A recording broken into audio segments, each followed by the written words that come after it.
Hello future nurses, मैं धनंजय सिंह और हम पढ़ रहे हैं कम्युनिटी हेल्थ नर्सिंग। उसमें हम 8 यूनिट स्टार्ट किए हैं।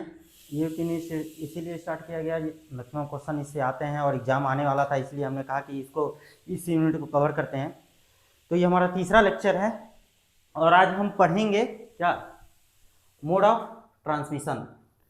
हर बार पूछता है, 2 नंबर में भी पूछता है, आपका 5 में भी, और पूरा का पूरा 15 में भी आ सकता है। ठीक, तो बहुत पुराना टॉपिक है और लगभग हम लोग फंडामेंटल में भी पढ़ चुके हैं, तो इसमें कुछ नया नहीं है, चीज़ें वही हैं। हम लोग अच्छे से रिवाइज करेंगे। ध्यान देना, 2 नंबर में और 3 नंबर में बात हम करते हैं पूछने की, तो केवल एक दे सकता है कि बायोलॉजिकल डिजीज ट्रांसमिशन कैसे हो सकता है, किसी एक का दे सकता है, या ड्रॉपलेट इन्फेक्शन क्या है। तो ये 2 नंबर के क्वेश्चन ऐसे पूछ सकते हैं। पूरा अगर ये दे दे कि मोड ऑफ ट्रांसमिशन बताइए क्या होता है डिजीज का, तब आपको 10 नंबर या 15 नंबर में ये चीजें आती हैं, पूरा आपको डिटेल लिखनी रहती है। तो शुरू करते हैं।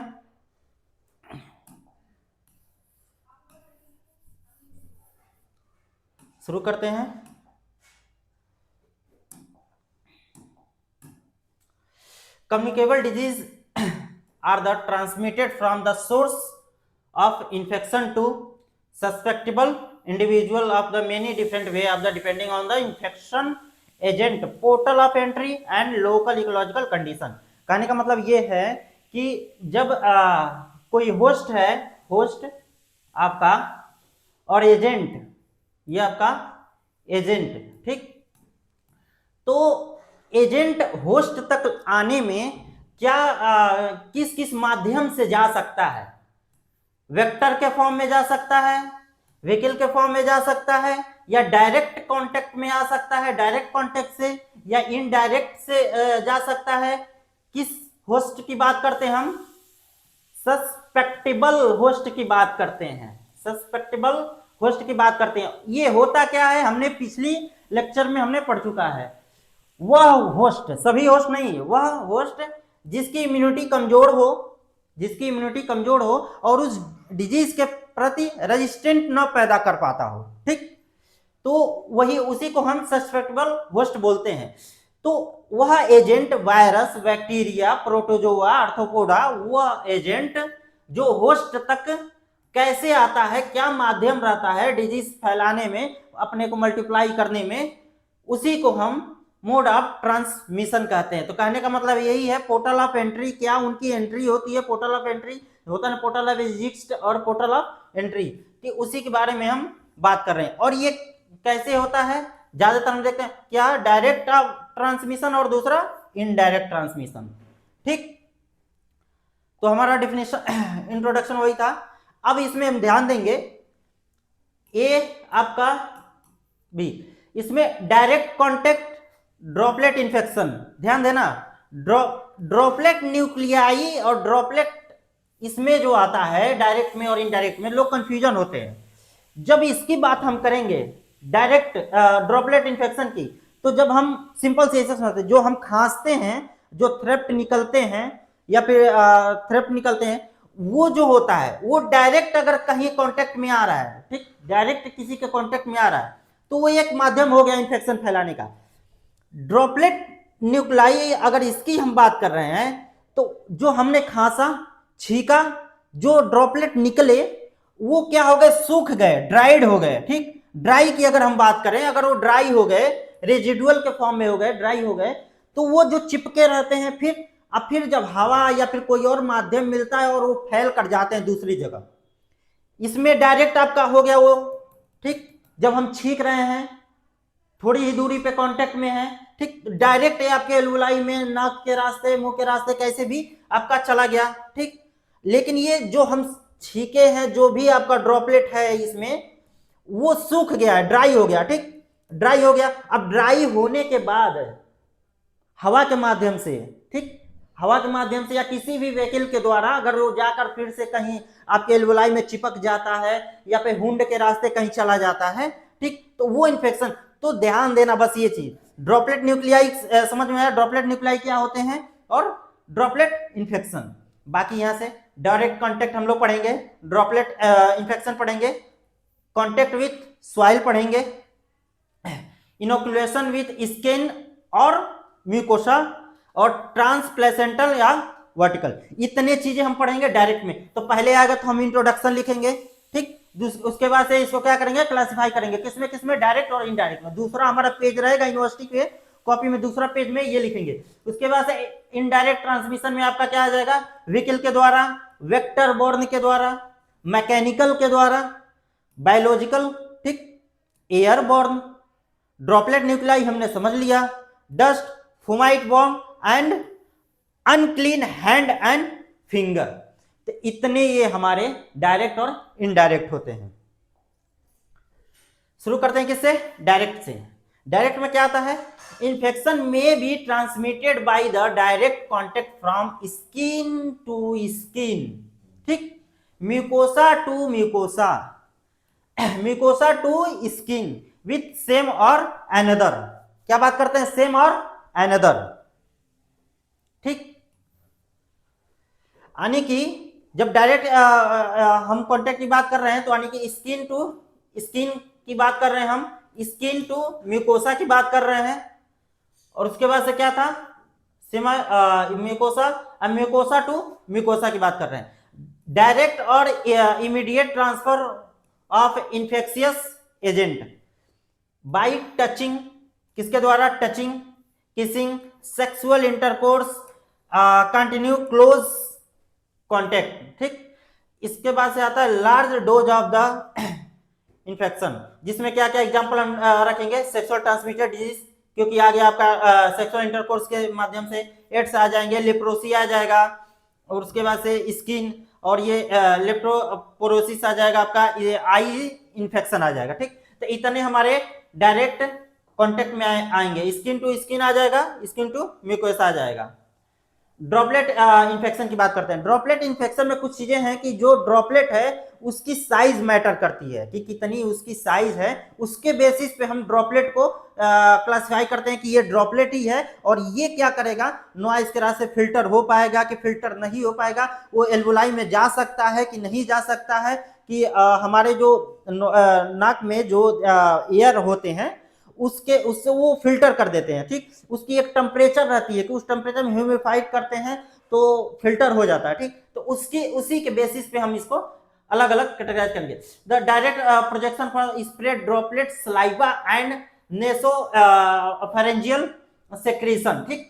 तो क्या क्या, ड्रॉपलेट सलाइवा हो गया, nasopharyngeal secretion during the coughing, sneezing,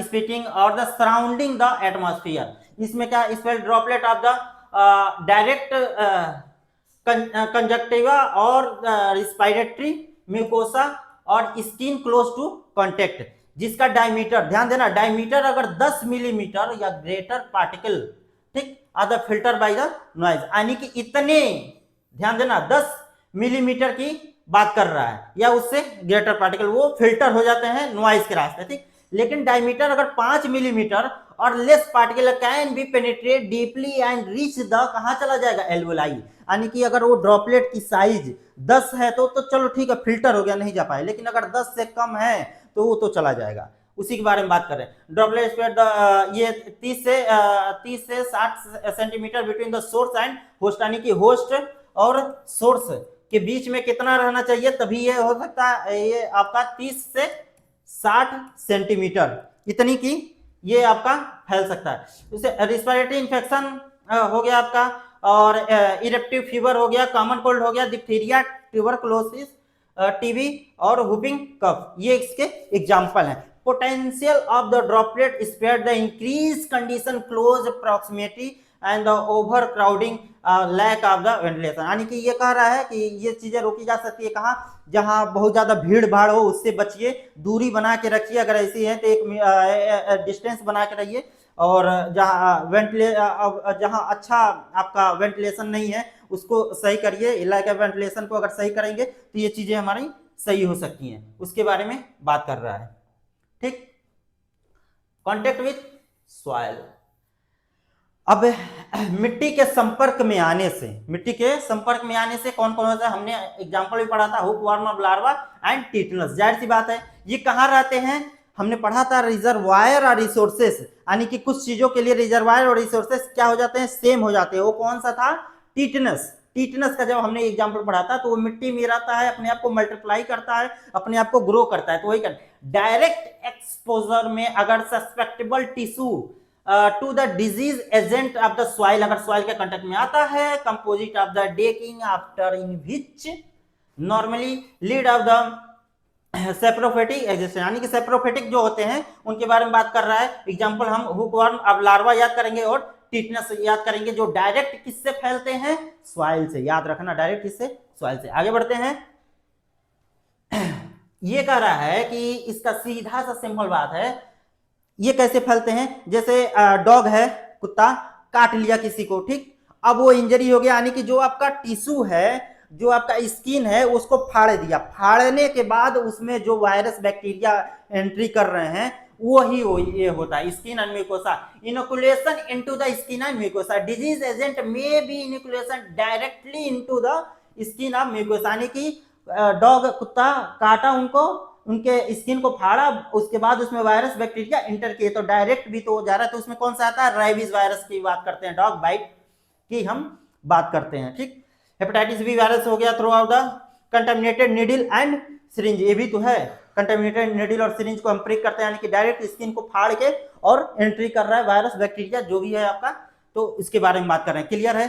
4 point ये कह रहा है कि ऐसा जो मां से बच्चे में जाए, ठीक, ट्रांसप्लासेंटल और वर्टिकल, यानी कि मां से बच्चे में जो जाते हैं डायरेक्ट कॉन्टेक्ट, उसको भी हम किस श्रेणी में रखते हैं, डायरेक्ट कॉन्टेक्ट की श्रेणी में रखते हैं। तो टॉर्च याद रखो, टॉर्च कौन कौन सा है, disease agent can be transmitted from the transplacental, इसमें टॉर्च आते हैं, इसमें आ जाएगा toxoplasma gondii and rubella virus, cytomegalo virus, herpes virus. तो आपका ये हो गया आपका टॉर्च। याद रखना, हर बार पूछा जाता है, खासकर ये किसमें पूछा जाता है, वाइवा में, वाइवा में जरूर पूछा जाता है, टॉर्च का फुल फॉर्म बताइए, तो याद हो जाएगा, ठीक। उसके बाद से और भी सारे हैं, एड्स है, सिफाइलिस है, वर्सीला वायरस है। This case is the disease agent the produce mall information of the embryo and distribution of the growth, यानी कि ये वही मदर के द्वारा जब बच्चा रहता है पेट में, तो जो आपका ट्रांसप्लांटा रहता है उसके थ्रू, जो अम्बिलिकल कॉर्ड रहता है उसके थ्रू कांटेक्ट में, डायरेक्ट कांटेक्ट में, तो ब्लड के थ्रू सारी ब्लड उसके बच्चों के लिए फूड का, ऑक्सीजन का सारी सप्लाई वहीं से जाती है, तो उसके थ्रू भी ये चीजें हो सकती हैं। तो याद रखना क्या है, इसमें टॉर्च का एग्जाम्पल हम रखेंगे। तो हमने क्या क्या देख लिया, डायरेक्ट हमने देख लिया पूरा, ठीक। अब आते हैं इनडायरेक्ट पे। इनडायरेक्ट का कहने का मतलब ये है, indirect variety of the mechanism including of the traditional, यानी कि ये किसी डायरेक्ट, जैसे कोई घाव बना है उसमें नहीं जा रहा है, ना ही किसी के डायरेक्ट किसी के कांटेक्ट में आके जा रहा है। जैसे हमने स्किन वाला ये पढ़ा था कि हाँ, उसमें डॉग जब बाइट करता है तो वायरस बैक्टीरिया एंट्री कर जाते हैं, ठीक। तो ये ऐसा नहीं है, कोई न कोई इसको माध्यम चाहिए, सिंपल सा बात, इनडायरेक्ट के कोई न कोई एक माध्यम चाहिए जिससे वो आसानी से अपने को फैला सके, डिजीज काज कर सके, ठीक। तो ये याद रखना थोड़ा सा, ये हमेशा पूछा जाता है 5 यस क्या है, ठीक। 5 यस क्या है, flies, finger, fomite, food and fluid. तो ये हमारे किस में आते हैं, इनडायरेक्ट में आते हैं 5, ठीक। Essentially requirement of the indirect transmission is the infectious agent of the must be capable of surviving, ठीक, outside of human host and external environment, ठीक, and retain of the basic property pathogenesis and valence till of the funding of the new host, यानी कि बात कर रहा है कि उस वायरस, उस बैक्टीरिया, वो जो भी एजेंट है उसकी क्षमता कितनी है, उसकी कितनी कैपेसिटी है कि वो डिजीज को फैला सके, कहाँ तक वो डिजीज को जो होस्ट है वो रजिस्ट करेगा, चीजों को फैलने से रोकेगा, लेकिन उसकी कितनी क्षमता, एजेंट की कितनी क्षमता है कि वो डिजीज को फैला सके। क्या क्या माध्यम हो सकते हैं, जो आपका एक्सटर्नल इन्वायरमेंट है उसमें वो सर्वाइव कर रहा है, कैसे सर्वाइव कर रहा है और किस जैसे क्या होता है कि आपका मैन दे दिया, ठीक, और दूसरा वर्टिब्रेट दे दिया, ठीक, तो यानी कि मैन से वर्टिब्रेट में जा रहा है, फिर से आपका मैन में चला जा रहा है, ठीक। तो ये ले जाने के लिए आपका क्या हुआ, यानी कि वेक्टर की हमको मदद चाह रही है, या फिर व्हीकल की मदद चाह रहा है कि हमको कोई माध्यम चाहिए ले जाने के लिए, तो वही एक्सटर्नल इन्वायरमेंट भी आपका इफेक्ट इस पे डालता है। तो 5 आपको याद रहेगा 5F क्या होते हैं, ठीक। अब इनडायरेक्ट में एक एक चीज पढ़ते हैं। पहला है इन्फेक्शियस एजेंट। इसमें क्या होता है, इन्फेक्शियस एजेंट में ये होता है कि दो चीजें होती हैं। एक, अगर जो होस्ट है, ठीक, होस्ट है, तो एक में क्या होती है चीजें, आया, अपने आप को ग्रो किया, ठीक, अपने आप को ग्रो किया, बस बढ़ा रहा है, मल्टीप्लाई नहीं कर रहा है, यानी कि इसमें क्या कर रहा है, ग्रो कर रहा है, मल्टीप्लाई नहीं कर रहा है, ध्यान देना, ग्रो कर रहा है। दूसरा क्या हो सकता है, दूसरा हो सकता है वो अपने आप को ग्रो भी कर रहा है, ग्रो भी कर रहा है और मल्टीप्लाई भी कर रहा है, यानी कि अपने आप को ग्रो भी कर रहा है, मल्टीप्लाई, यानी कि वहां पे उसको बढ़िया कंडीशन मिल रहा है, ठीक, फेवरेबल कंडीशन मिल रहा है, जहां पे उसको फूड मिल रहा है, अपने आप को मल्टीप्लाई करने के लिए मिल रहा है, तो वो तो करेगा ही। दूसरा ये हो सकता है कि मल्टीप्लाई करने के लिए रजिस्ट कर रहा है, लेकिन अपना काम है, अपना साइकिल जो कंप्लीट करना है, ठीक, तो वो साइकिल कंप्लीट करके उसके बाद उसकी डेथ हो जा रही है या फिर वो बाहर निकल जा रहा है, ठीक। तो दो कंडीशन हो सकती है। तो उसी बात में मल्टीप्लाई या developed the vehicle before being the transmitted, ठीक, या फिर only passively transmitted the vehicle of the hepatitis A virus of the water, यानी कि मल्टीप्लाई हो या डेवलप हो, यानी कि साइक्लो, जब बायोलॉजिकल हम पढ़ते हैं, बायोलॉजिकल पढ़ते हैं, तो उसमें आता है साइक्लो डेवलपमेंट, साइक्लो डेवलपमेंट, यानी कि एक साइकिल कंप्लीट हो रही है उनकी, उसमें ग्रो कर रहे हैं, बढ़ रहे हैं, है ना, उसके साथ साइक्लो डेवलप अपने आप को डेवलप कर रहे हैं, ठीक। लेकिन कहीं कहीं ये होता है कि उसमें मल्टीप्लाई नहीं हो रहे हैं, केवल मल्टीप्लाई नहीं हो रहे हैं, केवल ग्रो कर रहे हैं, डेवलपमेंट कर रहे हैं। एक होता है कि दोनों काम उसमें चल रहा है, मल्टीप्लाई भी कर रहे हैं, मल्टीप्लाइड एंड द डेवलप भी हो रहे हैं, vehicle before the being of the transmitted. तो समझ में आया इन्फेक्शियस एजेंट क्या है, व्हाट। इसके एग्जांपल में हम क्या क्या याद रखेंगे, आपका hepatitis, a virus of the water, किसके माध्यम से, दूसरा क्या माध्यम हो सकता है, डिजीज ट्रांसमिटेड बाई, क्या है ये, disease transmitted by the vehicle और द, जैसे क्या हो सकता है, कौन कौन सा हमने पढ़ा ना, पहला वेक्टर, उसके बाद से व्हीकल की अगर हम बात करें, ठीक, व्हीकल की बात करें, ये हो गया वेक्टर। तो ये क्या क्या माध्यम हो सकते हैं ले जाने के लिए, तो पहला तो वाटर ही हो सकता है भाई, वाटर के द्वारा फैल सकता है। दूसरा फूड हो सकता है, कंटेमिनेटेड फूड है उसके द्वारा फैल सकता है। एलिमेंट्री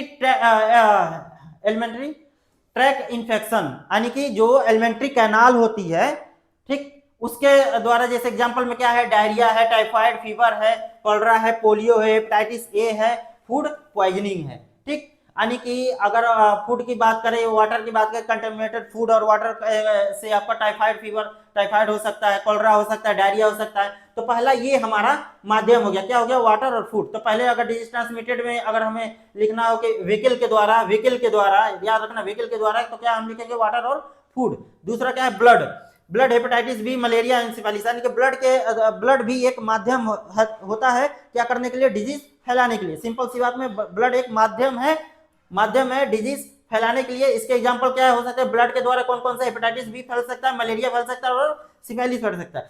ऑर्गन ट्रांसप्लांटेशन, यानी कि ऑर्गन को ट्रांसप्लांट करते हैं हम, उसके द्वारा भी अगर कोई ऑर्गन आपका इन्फेक्टेड है, उसको हम अच्छे से नहीं चेक कर पाए, तो उसके द्वारा भी आपका, ये भी एक माध्यम है, ये भी एक व्हीकल का काम करेगा। क्या काम करेगा, व्हीकल का काम करेगा। साइटोमेगाली वायरस हो सकते हैं associated with the kidney transplant, associated with the kidney transplant. हमने क्या क्या इसमें पढ़ा, पहला वाटर और फूड रख लेना, दूसरा ब्लड रख लेना, तीसरा क्या रख लेना, ऑर्गन ट्रांसप्लांटेशन। सिंपल है। अब आया वेक्टर बॉर्न, ठीक। वेक्टर बॉर्न में बात करने का definition of the vector borne, vector is an anthropod, any anthropoda, sorry arthropoda की बात कर रहे हैं, सॉरी, एन आर्थ्रोपोडा और any living carrier snail transporter of the infection agent to the susceptible individual. यानी कि वेक्टर की अगर हम बात करें तो कोई आर्थ्रोपोड है, ठीक, तो अर्थोपोड इसमें एग्जांपल आ गया स्नेल, ये क्या हो गया, वेक्टर का काम कर रहा है, ठीक, वेक्टर का काम कर रहा है अर्थोपोड। by method in which the vector are involving in the transmission and propagation of the parasite, यानी कि मैकेनिकल ट्रांसमिशन की अगर हम बात करें, मैकेनिकल ट्रांसमिशन कैसे हम समझ सकते हैं, मैकेनिकल ट्रांसमिशन का एग्जांपल अगर हम ध्यान दें तो इसमें क्या होता है कि अगर हम मक्खी की बात करें तो क्या होता है कि अगर कोई इन्फेक्शन कहीं मतलब कोई गंदगी है, ठीक, और अगर हम घर पे बात करें, घर पे कोई अगर जो कुछ खाने वाली सामग्री है, ठीक, तो क्या होता है मैकेनिकल फोर्स लगा के, ध्यान देना, मैकेनिकल फोर्स लगा के, यानी कि वो काम कर रहा है कुछ वर्क करके, ठीक, और वो डिजीज को फैला रहा है। तो क्या चीजें हो सकती हैं उसमें कि अगर कोई मक्खी है मान लो बैठी कहीं पे, है ना, ये कोई गंदगी है यहाँ बैठी, ठीक, उसके बाद से यहाँ से बैठ के गई किसी फूड पे बैठ गई, ठीक, अब यहाँ से भी उड़ के फिर से कहीं चली गई, तो क्या होता है कि इसके द्वारा ये फोर्स के कुछ वर्क लगाई, मैकेनिकल अपना वर्क की, और इसके द्वारा भी ये डिजीज फैल सकता है। ये एक माध्यम है डिजीज को फैलाने की। तो मैकेनिकल ट्रांसमिशन में क्या, इन्फेक्शन एजेंट मैकेनिकली ट्रांसपोर्टेड, ध्यान रखना, मैकेनिकली ट्रांसपोर्टेड, इसमें आ जाएगा ट्रैवलिंग, फ्लाइंग, यानी कि ये रेंग कर भी जा सकते हैं, उड़ के भी जा सकते हैं, arthropod through of the swelling of its feet and proboscis यानी कि फिट। ये कहने का मतलब ये है कि मिट्टी में उनके पैरों के द्वारा, अगर मिट्टी में गंदगी है या मिट्टी में आपका कोई एजेंट है तो उसके द्वारा उसमें चलते हैं, फिर वो फूड पे जाते हैं, तो इसके द्वारा मैकेनिकली वो क्या कर रहे हैं, डिजीज को ट्रांसमिट कर रहे हैं। कहने का मतलब यही है, सिंपल सा, ठीक। By the passage of the organism through its gastrointestinal tract and the passively excreted, यानी कि जाहिर सी बात है हमने किया, उसके बाद से पैसिवली ट्रांसफर कर दिया, जो पोर्टल ऑफ एग्जिट है निकाल दिया उसके रास्ते ना, उसकी बात कर रहे हैं। There is no development of the multiplication of the infectious agent और विद द वेक्टर। तो समझ में आया मैकेनिकल ट्रांसमिशन क्या है, यानी कि मिट्टी है, ठीक, पैर के रास्ते ऐसे चलते हुए अगर जाते हैं, उसकी बात कर रहा है, फ्लाइंग उड़ के जा सकते हैं, ठीक, उसके बाद से किसी फूड पे जाकर फिर उसको इन्फेक्टेड करते हैं, तो उसी के बाद उनका मैकेनिकल ट्रांसमिशन। दूसरा क्या है, बायोलॉजिकल ट्रांसमिशन। बायोलॉजिकल ट्रांसमिशन जब आता है तो दो तीन चीजें हम याद रखेंगे, पहले हमने इससे पहले भी बताया था, साइक्लो डेवलपमेंट की बात कर रहे हैं, ठीक, ठीक, और इसके बाद इसमें साइक्लो डेवलपमेंट हो गया, इसका हम समझेंगे। दूसरा आपका क्या हो सकता है, ये क्या है कि वही हम जब बता रहे थे साइक्लो डेवलपमेंट, यानी कि किसी भी डिजीज को किसी भी कोई भी एजेंट है उसको भी तो अपनी एक लाइफ साइकिल कंप्लीट करनी है, कि कैसे उसकी अपने आप को डिवाइड करना, अपने आप को बढ़ाना, अपनी जनसंख्या बढ़ानी है। तो वही कहते हैं, अगर वो किसी मैन में गया तो होता है ना दो होस्ट, एक मान लो होस्ट कोई एनिमल हो गया, ठीक, एनिमल हो गया, दूसरा क्या हो गया, कोई मैन हो गया, तो आधी लाइफ साइकिल यहां चलती है, आधी लाइफ साइकिल यहां चलती है, कभी कभी पूरी लाइफ साइकिल यहां चलती है, पूरी लाइफ साइकिल यहां चलती है।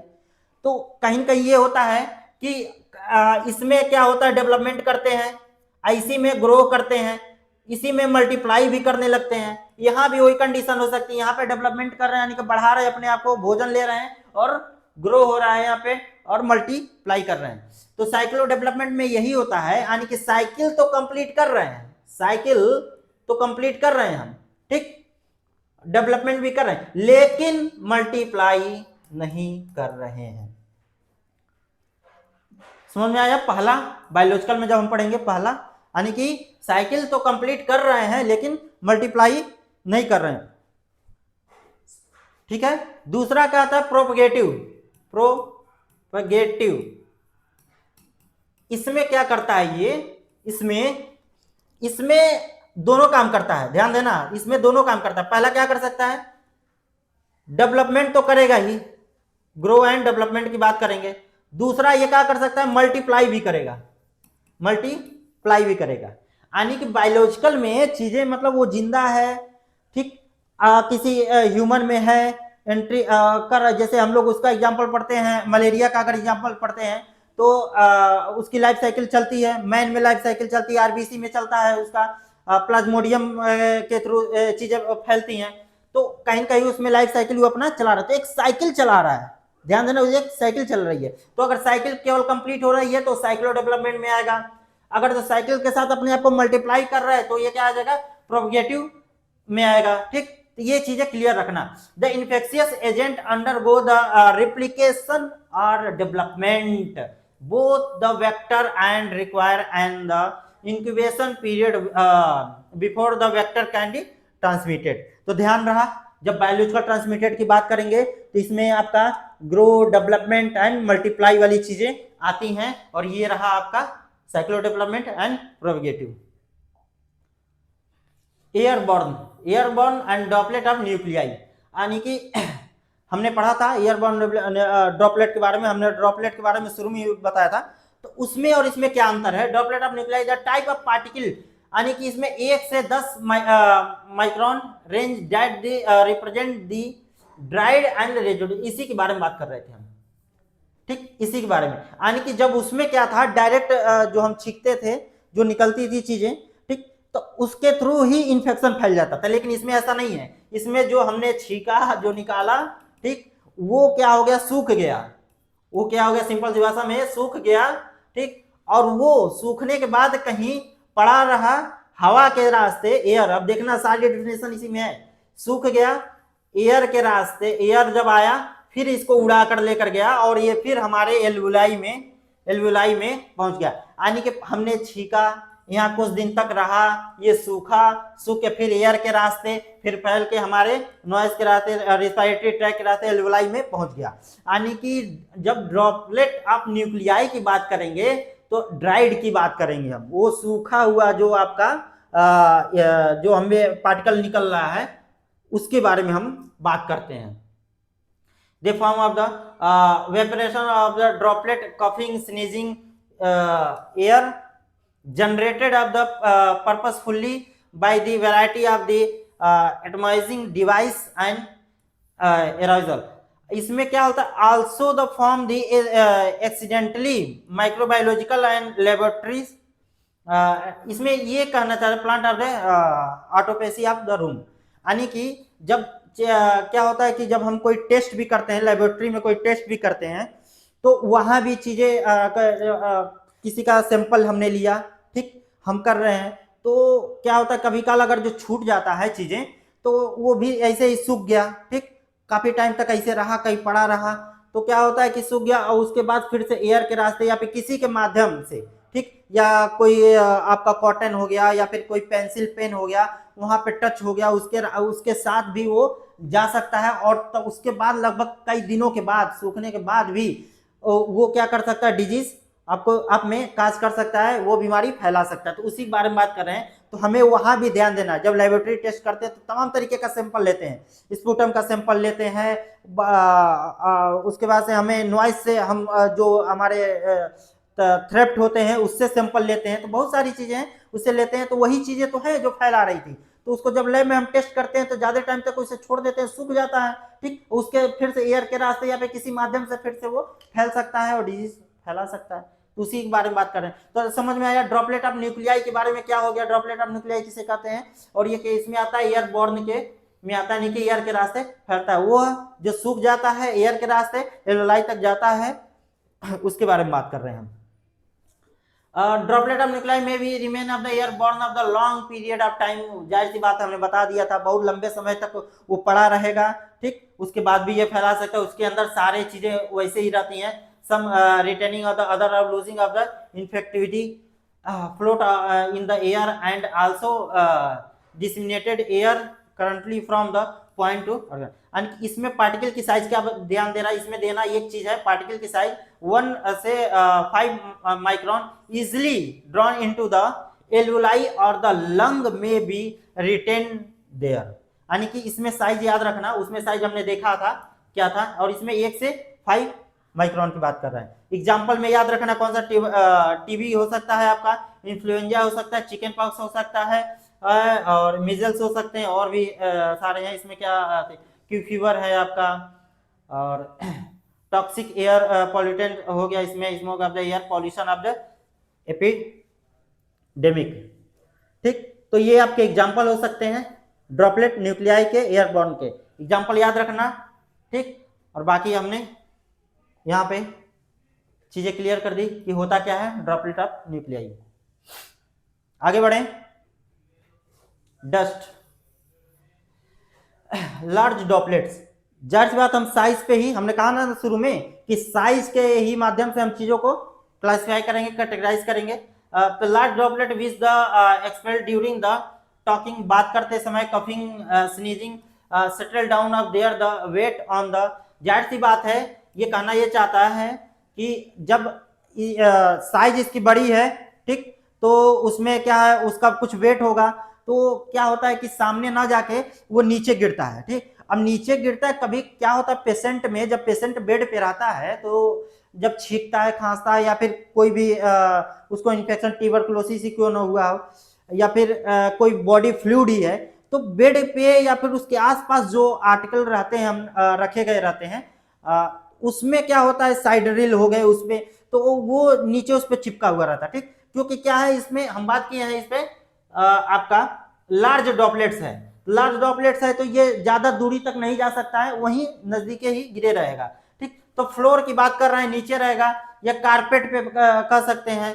ठीक, इस पे लकड़ियों पे, क्लॉथ पे, है ना, फर्नीचर की बात कर रहे हैं, bedding and other object of immediate of the environment and the become of the part of the dust. यानी कि जो लार्ज ड्रॉपलेट रहते हैं, निकलते हैं, तो ये इन चीजों पे नीचे गिरे रहते हैं और डिजीज काज कर सकते हैं, फैला सकते हैं।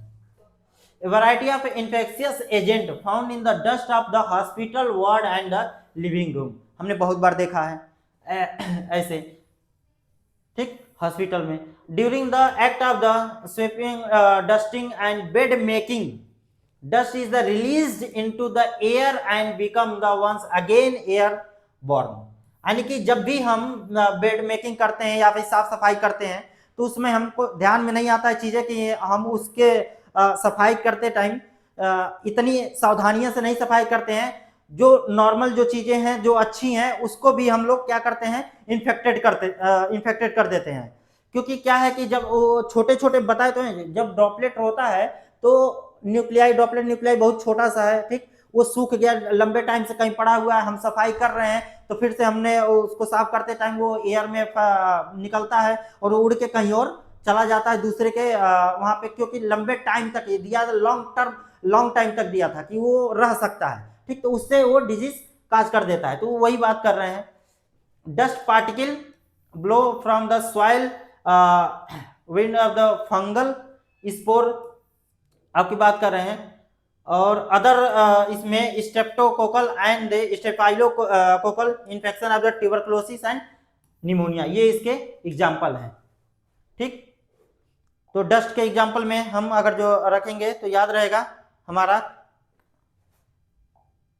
कौन कौन से हो सकते हैं, स्ट्रेप्टोकोकल हो सकता है, और स्टेफाइलोकोकस एंड ट्यूबरकुलोसिस और निमोनिया, ये आपके एग्जाम्पल हैं। फोमाइट,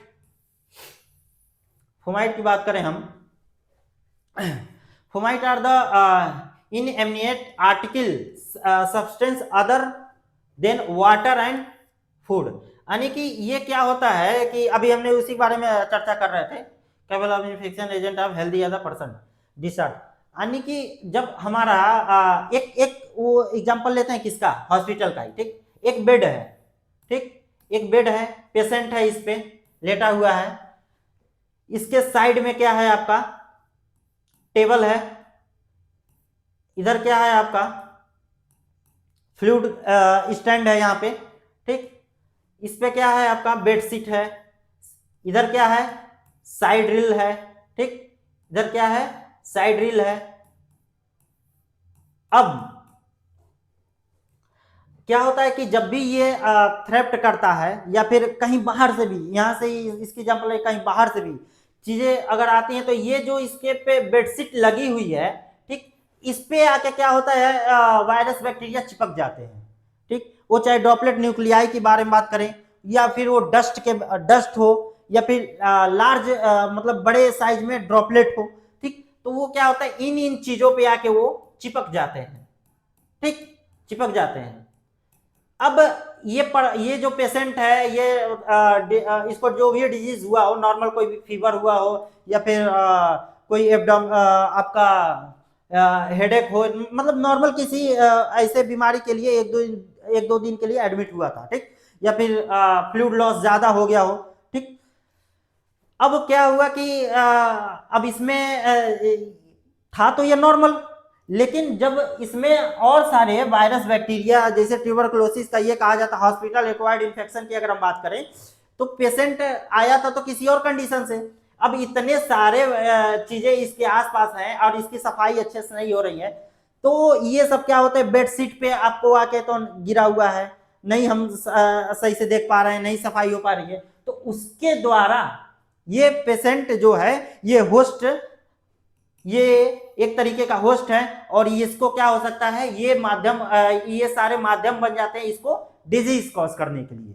ठीक, तो जो पेशेंट के आसपास के जो भी आर्टिकल हैं उन पे आके वो चिपक जाता है, वो गिरा हुआ रहता है। ठीक, बॉडी फ्लूइड के माध्यम से या फिर एयरबॉर्न के माध्यम से कहीं से भी, और वो क्या करता है, होस्ट में डिजीज काज कर सकता है, डिजीज फैला सकता है, वो ट्रांसमिशन का काम करता है। तो उसी के बारे में हम बात करते हैं, जिसमें आपका contaminated by the infectious discharge from the patient capable of the harbouring and the transferring the infectious agent of the healthy person.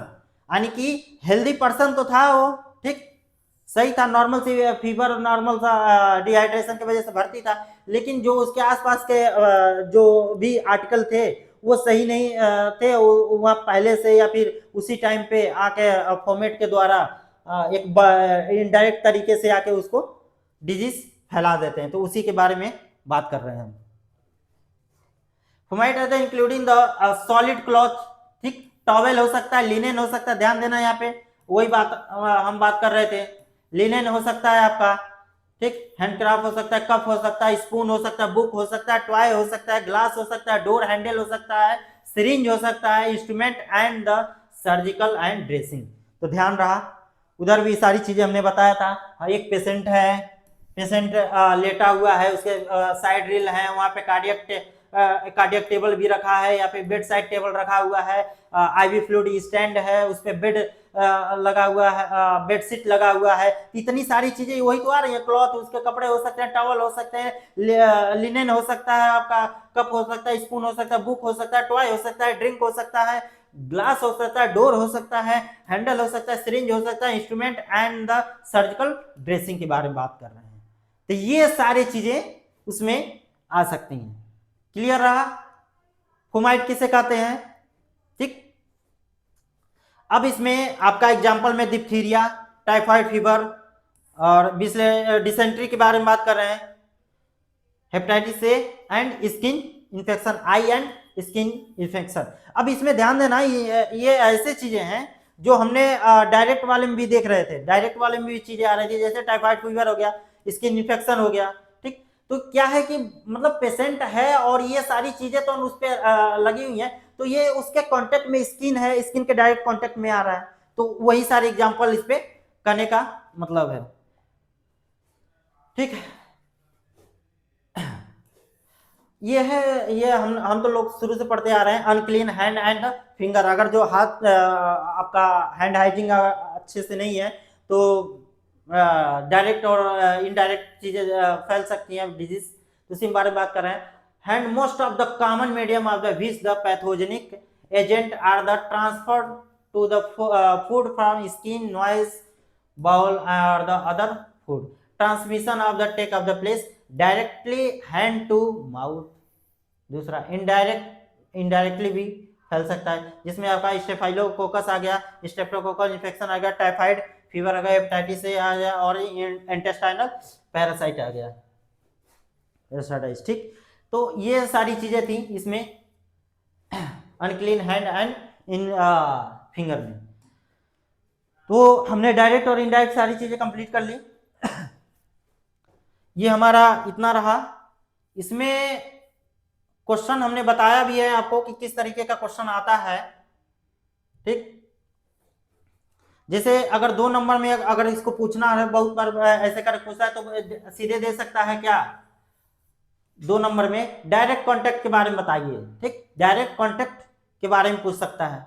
दूसरा क्या पूछ सकता है, ये 2 नंबर में ये भी पूछ सकता है ट्रांसप्लांटेशन के वो प्लेसेंटा वर्टिकल की रास्ता, यानी कि जो बेबी और मदर में डायरेक्ट कांटेक्ट से आ सकता है, ठीक। दूसरा आपका क्या है, एक बार पूछा हुआ है droplet of nuclei, droplet of infection तो हो गया इसमें, कांटेक्ट विद द सॉइल, और ड्रॉपलेट ऑफ न्यूक्लाई ये तो हो चुका है। मैकेनिकल बायोलॉजिकल, ध्यान देना, ये 2 नंबर में ये पूछा था, बायोलॉजिकल ट्रांसमिशन बताइए क्या होता है, मोड ऑफ ट्रांसमिशन में बायोलॉजिकल ट्रांसमिशन, ये भी 2 नंबर में पूछ चुका है। तो 2-2 नंबर में ऐसे करके पूछ सकता है, ठीक। अब इसको अगर 10 नंबर या 15 नंबर में पूछना है तो पूरा ये टोटल ये पूरा आपका मोड ऑफ ट्रांसमिशन दे देगा और ये आपको लिखना रहेगा। तो यूनिवर्सिटी के एग्जाम में इसी तरीके के क्वेश्चन आते हैं इसमें, और ये ऐसा टॉपिक है ना कि इसमें क्या होता है कि हर बार 1-2 क्वेश्चन मतलब 2 नंबर में भी दे सकता है या फिर लॉन्ग में भी दे सकता है, क्योंकि बहुत इंपॉर्टेंट टॉपिक है। डिजीज किसी में भी अगर आप पढ़ेंगे, डिजीज ट्रांसमिशन में या फिर इन्वायरमेंटल साइंस पढ़ेंगे उसमें भी आ जाएगा, अभी हम लोग उसको पढ़ेंगे, इप्नोलॉजिकल है इसमें तो है ही, तो इम्पोर्टेंट है ये। बाकी अगर कोई डाउट होता है तो आप कमेंट में पूछ सकते हैं। Thank you.